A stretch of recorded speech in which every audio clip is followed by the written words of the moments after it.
Hey out there, it's Wakeangel2K1, and with autumn upon us, the stores are starting to put a lot of their merchandise on clearance so that they'll have room for the new stuff that comes out for the Christmas season. So I got the Cop and Wexter set. Original retail for $30, I got it for $3. That is a 90% markdown.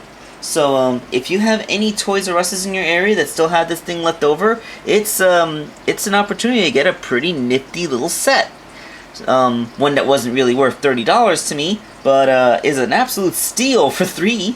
So let's get them out of the box and take a look at these two guys. So, out of the packaging, we see a couple of protagonists that really could only come from the mind of a 5-year-old.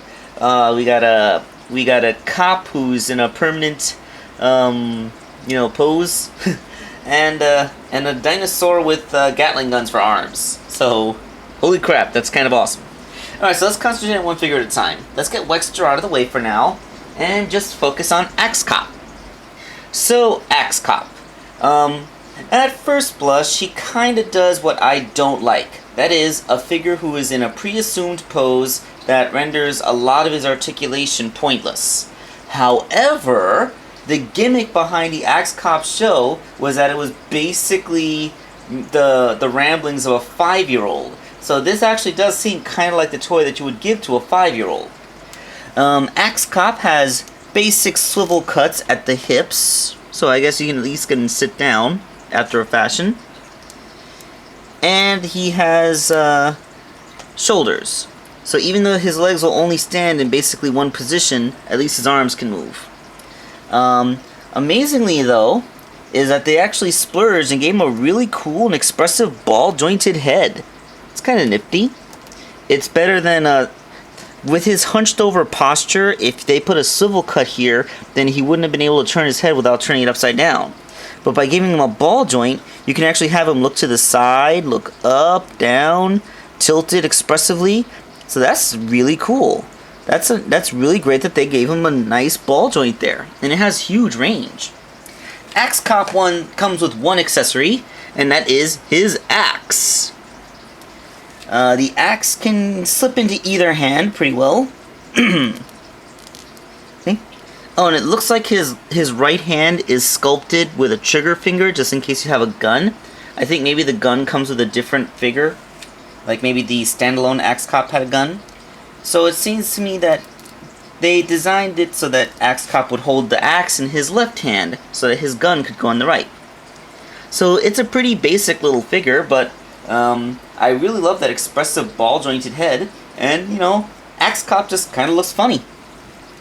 And yes, he does have a waist joint. I missed that, but there it is. Okay, so that's Cop. So let's move on to the reason why anyone would probably buy this set, and that is Wexter. Alright, so Wexter is very much one of those, dinosaurs. I'm almost certain I've seen this kind of molding for a dinosaur toy somewhere. Like one of the slice figures. I like how he's not actually leaning on that tail. He's standing on his feet and his tail is still lifted off the ground. So he's not... So he has basic dinosaur posture, it's just that he's reared up. The molding is actually quite nice on him. See, he has all these wrinkles. So, he has skin texture and stuff, which is really cool. Although, there are some places where the seams are a little more obvious than I think they should be. I mean, it's not like he has any articulation in those legs, so there's really no need for them to be made out of a separate piece like that. It's just like their mold runner happened to be too small, so they just couldn't hack it.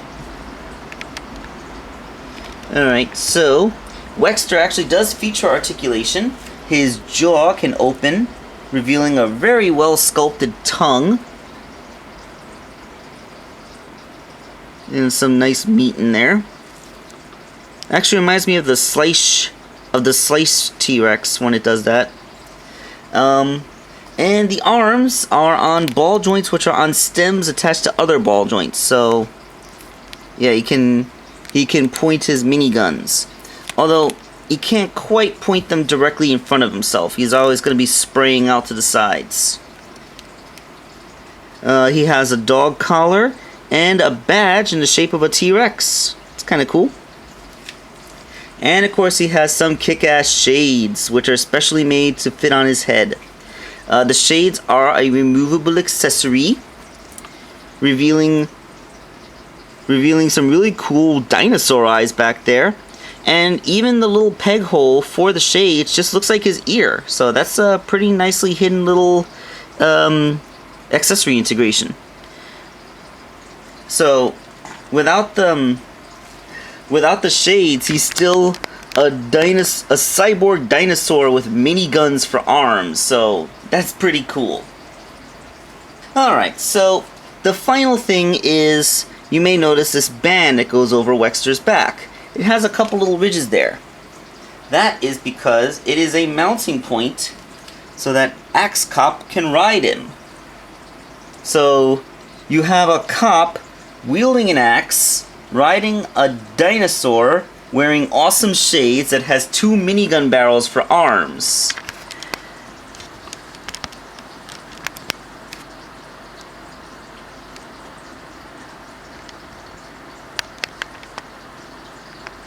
From the mind of a 5-year-old. Yeah, that's kind of awesome. I mean, he's no Star-Lord the Raptor Whisperer, but yeah. This kind of has a cool post-apocalyptic charm to it. Like, I'm pretty sure this would have been featured somewhere along the line of Cadillacs and Dinosaurs, or Yours World, or, you know, one of those other post-apocalyptic features that has dinosaurs in it, because why wouldn't you have dinosaurs in your apocalypse? Everything is awesome after the apocalypse, don't you know that? Alright, so this is a pretty basic little set. I don't think it was worth $30, but it is an awesome set for 3. So if you can still find one of these hanging out in your Toys R Us before they sell out, I would say go ahead and grab one. If for nothing else than to just have this thing, because this is just so absurdly awesome. It can't not be cool.